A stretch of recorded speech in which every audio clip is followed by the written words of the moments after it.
And so we may proceed with our last talk. Simon, so if you may, if you can please, please share your presentation with us. Yes.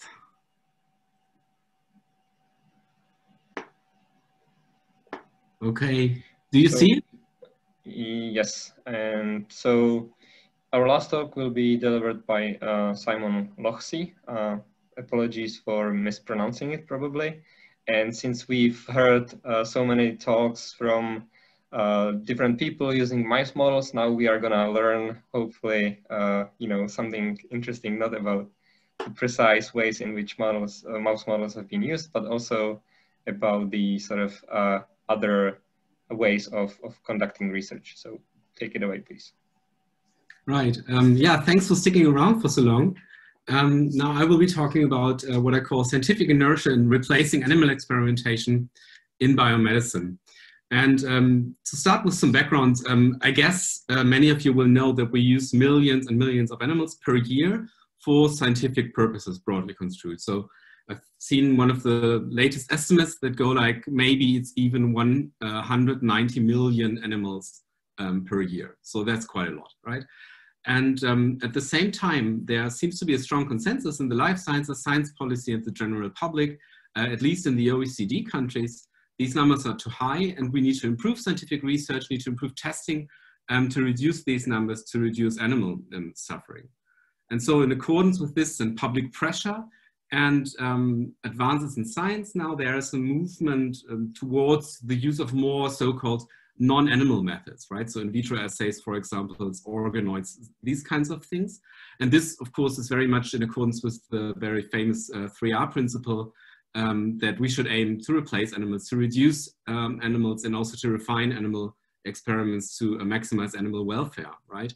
And the, for example, the EU regulation is built around this principle very much. So this is something that many people think we should strive for. And accordingly, there's much progress in the context of animal testing for regulatory purposes, for example, right? We have now many in vitro assays for toxicity tests and drug development. We have alternative methods for vaccine quality control, batch control, for safety testing of new chemical substances and their possibly toxic properties.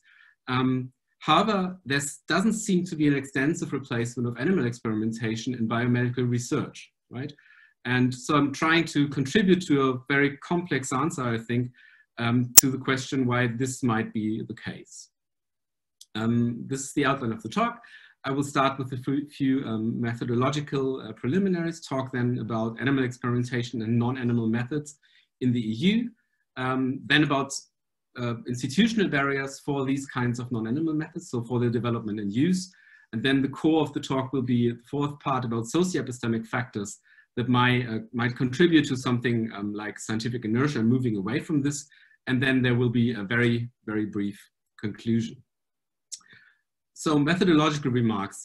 This is part of what I call ELC, right? So an approach that aims at integrating philosophy of science and ELC research, so research on ethical, legal, and social issues. To some extent, there's an upcoming paper in Perspectives on Science if you're more interested in this. And though today I will not be talking that much about ethical aspects, it's more about epistemics really, and to some extent about legal and social context issues.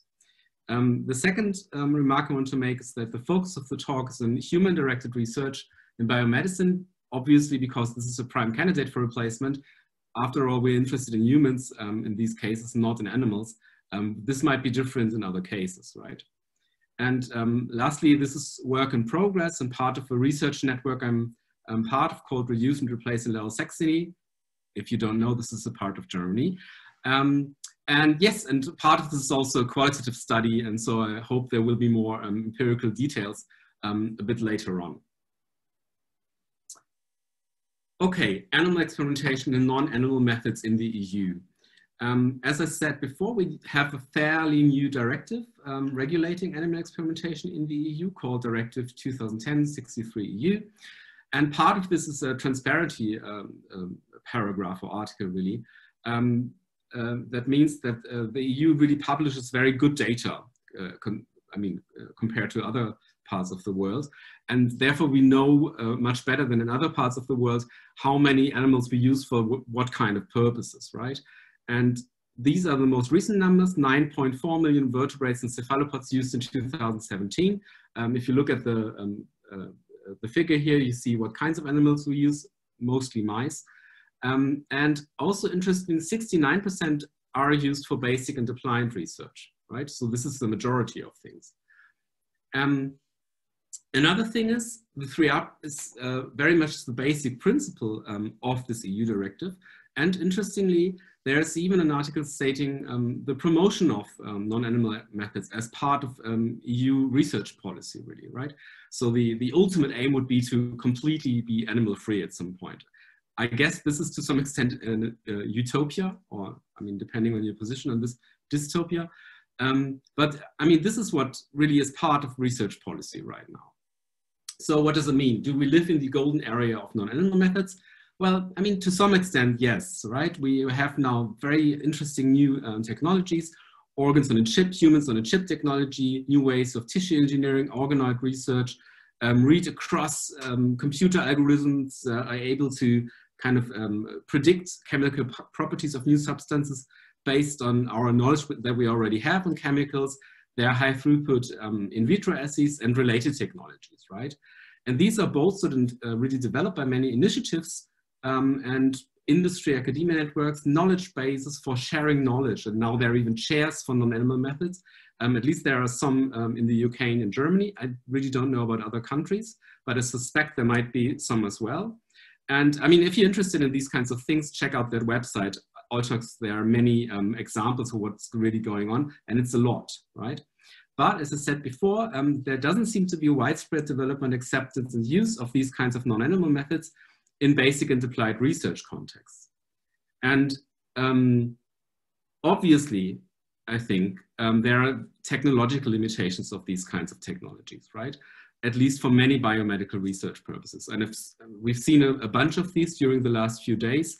And you know, it's a completely open question if we will ever be able to replace these with alternative technologies. So obviously there are technological and epistemic limitations, so to speak, and pretty much everybody accepts these, right? As far as I know. I mean, there are sometimes maybe political activists might not, but in science, I've seen nobody really saying, no, this is completely nuts or something like this. In addition to this, however, there are institutional inhibitors. Interestingly, those have only been analyzed really with a focus on regulatory testing, so chemical testing, toxicity testing. And there we know that there are a number of institutional factors inhibiting more development and use. Some of these, however, I think carry over fairly straightforwardly to basic and applied research in biomedicine. So for example, there may not be an adequate funding structure for developing these kinds of methods. There might be a lack of awareness of these kinds of methodologies, insufficient knowledge sharing in scientific communities for a number of reasons. And there may also be a lack of expertise for using certain non-animal methods, despite the fact that they are like in principle available, right? Because you need to learn how to use these things. Now there's an additional factor that can be described as scientific inertia, which seems to be a bit more specific to basic and applied research in biomedicine.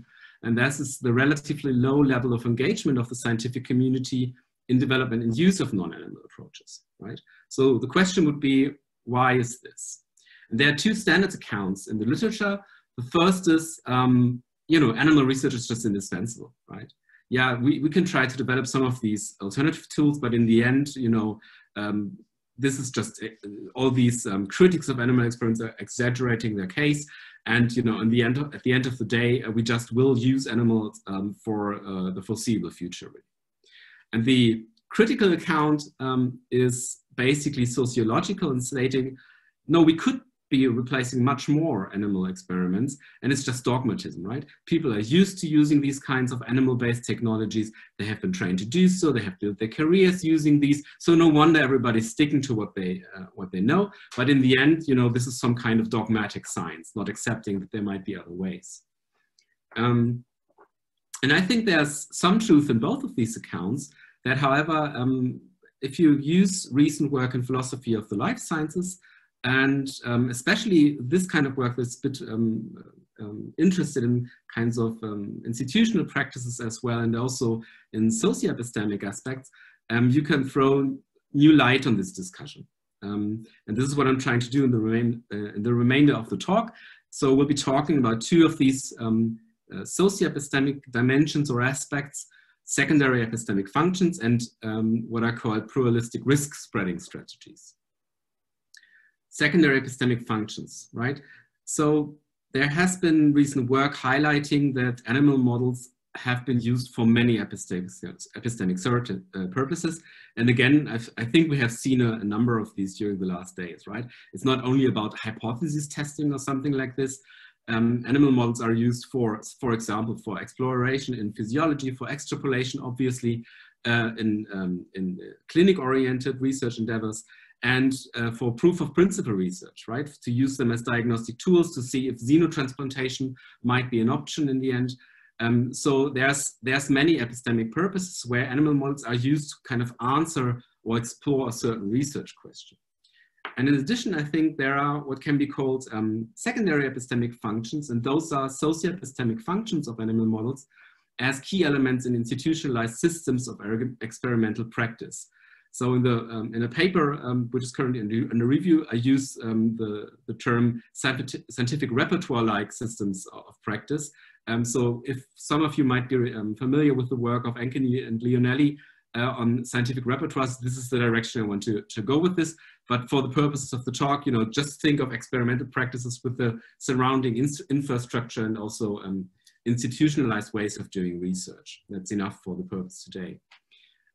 So what does it really mean, right? So what kind of secondary epistemic purposes or functions might be here? And one example is that I think animal models can have, as key elements of these kinds of systems, can have a paradigm-like role for research communities, right?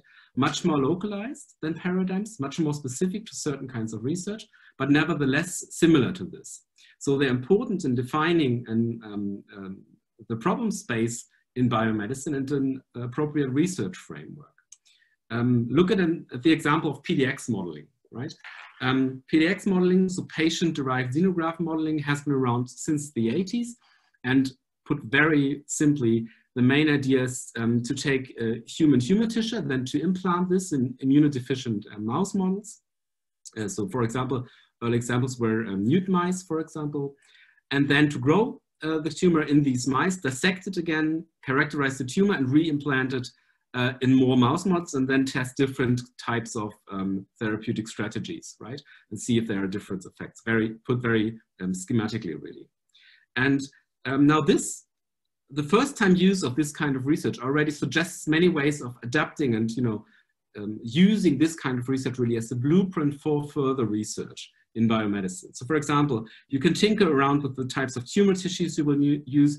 You can tinker around with these mouse models, use different types of immunodeficient mouse models, use humanized mouse models, of course. You even use, this is more recent, use personalized mouse models, right, that have immune properties similar to the patients that you might want to test your therapeutic agents in the end of the day, test different types of therapies, of course, right? And so in this sense, it's an important part of organizing your research as a research community around these kinds of models. And this is not only so in terms of purely intellectual capacity, of course, of these, but also the routine use of these kinds of animal models and specific associated methods means that we learn to deal with a certain scientific problem in a certain way. And I mean, the past 30 years or so in philosophy of science have really all highlighted this is very important for successful research in biomedicine and in also parts of, in other parts of science. A secondary epistemic function is that these kinds of animal models are used to establish shared standards. There's a fantastic paper by Rebecca Hardesty from 2018, where she discusses that in certain types of research communities, you really have, you use animal models for setting standards for further research.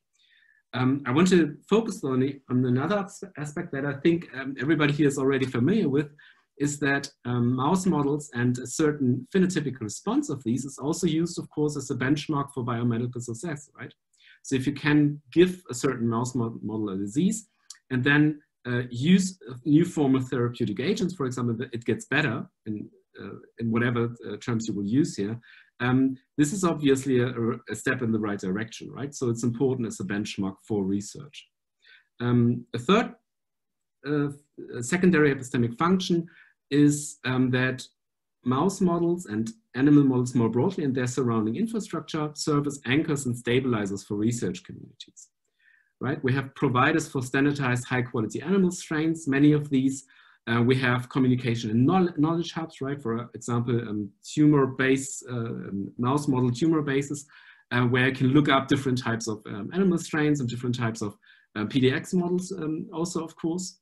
And this is not the only part of this anchoring and stabilizing. So it's not only infrastructural, but there's also something which can be called alignment of research communities with certain animal models. This has been observed by, for example, Lewis et al., but also by other authors, that at some point research community tend to use a certain type of model more often for a number of reasons. So secondary epistemic functions of animal models contribute to the establishment of a joint research perspective or agenda. They stabilize research communities in biomedicine and promote scientific progress. At the same time, however, scientific and infrastructure path dependency are likely to occur due to the nature of this kind of use of these animal models.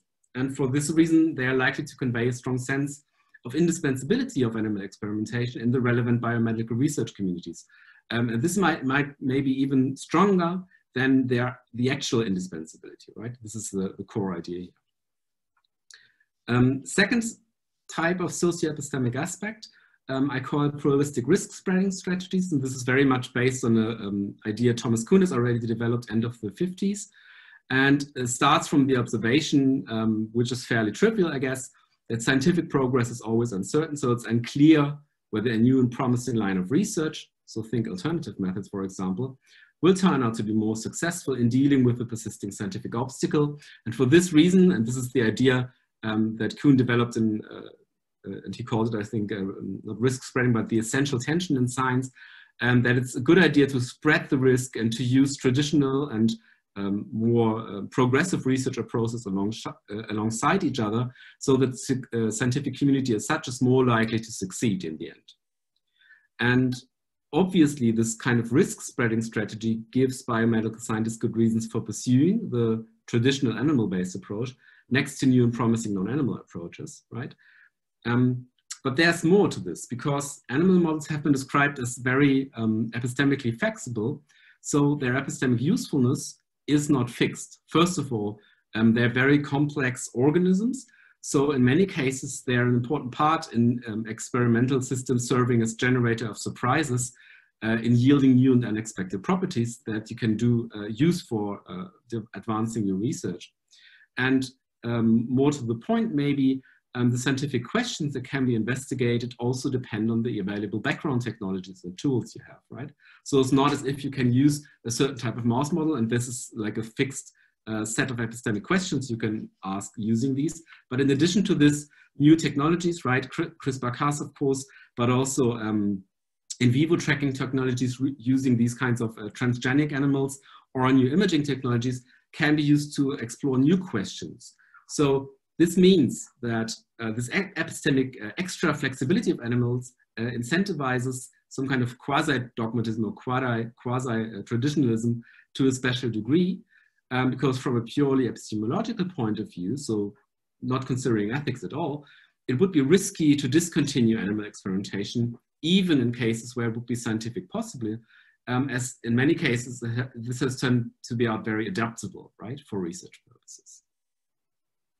So concluding here, very briefly, sticking to animal-based research cannot be reduced to more dogmatism, right, as some of the earlier critics have stated, because there are socio-epistemic reasons that make it rational to continue animal experimentation in biomedicine, even, or rather especially in light of scientific obstacles. And the red asterisk and the footnote is really important here. What I do not want to claim is that this is like the core explanation, right? I'm just stating you know, obviously there are substantial scientific limitations of non-animal methods. There are institutional barriers. I guess there will also be some kind of more sociological explainable types of quasi-dogmatism around. And just want to highlight that this kind of socio-epistemic reasons are also important.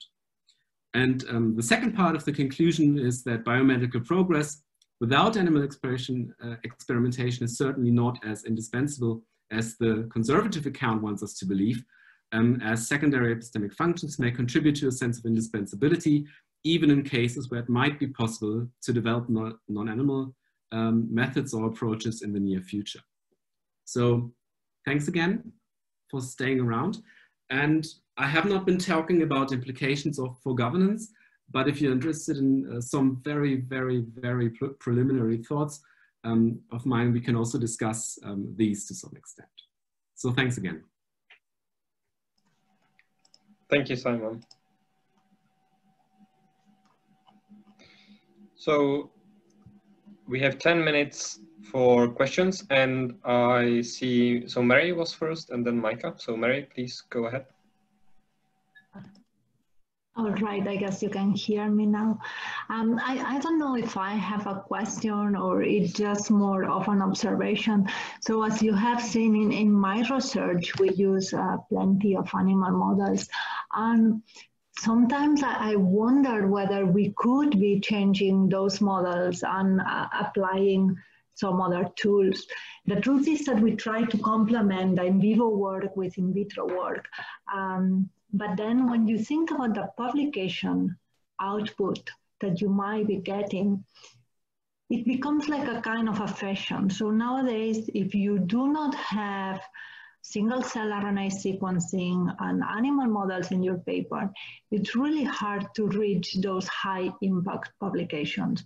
And now, I think that the use of animal models is justified by the need to have additional tools to make scientific conclusions that are solid. But sometimes I think that many papers are just using the animal model because it's a fashion, because it's required. And I don't think it adds much more to the observations you can get in vitro.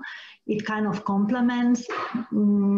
So it's a bit of course, you said it yourself, it's like a very broad topic to discuss. But I think that fashion is also something that plays an important role. I completely agree, right? There will be, at some point in the future, there will be a paper published on qualitative interviews that we did with scientists who are into, you know, experts who are into these kinds of debates on 3R methods and all this. And this came up a lot of times, right? That obviously there are a number of reasons that are contributing to the fact that, yeah, maybe at some point we could have a bit more of a replacement right now. And like journal policies and incentive structure related to these are also, I think, they're very important. And I'm a bit frustrated here because in a sense, it will be really tough to figure out to what extent these different types of factors interact, right? Maybe socio-epistemic aspects, then there's technological stuff, pragmatic aspects, these kinds of more sociological issues going on. And it's super complex and it's really, really tough to kind of understand what are the major factors.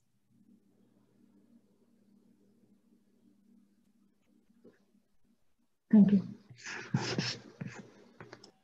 All right, Micah. Yeah, great. Thank you for the wonderful talk. And as you mentioned, there's a temptation to go towards, I guess, more philosophy of, you know, maybe one day we're concerned about the suffering of a yeast cell. But I'm wondering if there's an epistemic reason you can sort of maybe not override, but set precedence on sort of what you highlighted as socio-epistemic factors. So I work in a biotech sector where I talk both to academic as well as patent lawyers and investors. You know, you go to the clinical trial phase 3 and half of those usually fail. And you go to IND level ones, you're looking at 90%. And these are drugs that checked all the boxes to get there. You know, I have, first question is, do you know of any data that shows, you know, if you have a drug working in primates, they're likely to work in humans compared to only tested in rodents, and then you go down sort of the hierarchy of species. I guess what I'm pointing out is there's a general sort of understanding that the closer you are to humans, the better model it is. And if there's something that triumphs that idea, I think the transition is fairly simple, at least for investors who don't need to put up the capital for doing mice studies. You know, if you have a robust computational model that is better at predicting the clinical trial outcome, everybody will hop on board. And so I'm wondering if there is a purely epistemic, scientific way of sort of going away from animal models that's more of a utilitarian rather than a moralistic cause. So I don't know if I have a straight answer for you, or more of a comment on the question. So I see the issue, and I'm aware of a bunch of very good recent systematic meta reviews. They try to understand, so where are we in terms of translational success, really, going from animal models? Because like, I don't know, 50 years or so ago, some people were claiming, yeah, this is just brilliant, and we can use these, and then there's all these translational failures, and people have been ascribing this to bad animal modeling, and then there are also methodological issues. So and these meta reviews, I mean, the best I know is from 2019 by Leibniz et al. And their conclusion is that the translatability into phase 1 even, right? Phase 1 trials, by other reviews is in between 0 and 100%. And then the second part of the conclusion of this paper is, maybe not surprising, we don't really have the data. So I think up to now, we really do not know to what extent, what kind of animal modeling really works, to what extent. And this is a big issue, I think, because, you know, in the end, you don't really know exactly for what reasons phase 1, phase 2, phase 3 trials are failing. I mean, there's some research on this, right? But we don't have that much knowledge. So I think right now we're in a situation where there's still much speculation concerning these things. And so what I'm doing here, I guess, is just trying to adding something to the picture that might be relevant, because it tries to be somewhere in between people saying, no, yeah, we need to use animals and all is fantastic. And then it's like, but all these translational issues, isn't there a problem maybe? And people who would say, yeah, see all these problems, you know, this is just dogmatism, because it's more complex, I think, what's going on. And these sociological and epistemic factors are interacting in very complex ways. And so right now I don't have very clear answers. I'm just adding, you know, to the complexity of the picture, I guess. I don't know if yeah, and I'm not sure if the dogmatism is not necessarily representative of dogmatism, but just merely unknown. That's the only data we're given with. If there's a contrary that, you know, we have a data that if it works in primate, it works better in humans. The likelihood is higher. This hypothetical situation, now the scientific interest is how to recreate a primate in silico or whatever model that you can create. And you bring that data to scientists. It becomes a matter of evidence. But I don't know if the sentiment is reflecting mere dogmatism or, again, coming, I guess, in sort of like a normal science kind of way, or just merely people are just unaware of, you don't know what you don't know. And so I guess on the one side, I remain optimistic that if you give somebody a model that says, hey, look, it predicts just as good in terms of success rate, in terms of translatability. That doesn't mean, you know, you understand the fundamental biology of yeast or C. elegans is unnecessary. You know, those are different sort of scientific and moralistic questions. But in terms of the question of translatability, those are sort of my thoughts as to, you know, is this still not so much of an epistemic question, but matter of we just don't have enough data to make any sort of left or right decisions. No, it's true. But I mean, there are reasons for why we don't have the data, right? And also, I mean, we would have to find more complex data in relation to many parts of research, right? It's not as if we can find the brilliant model. It will be dependent on research purpose, on part of biology you're interested in, et cetera, right? So for some cases, mouse models might be better than primates, right? And we don't know any of this. And part of the reason, I think, is that there is some kind of inertia in addition to good, you know, to rational, purely rational reasons that can be put in terms of pure data analysis and all these things. Yeah, so, yeah, that was an interesting talk. So thank you. Thank you. Good question.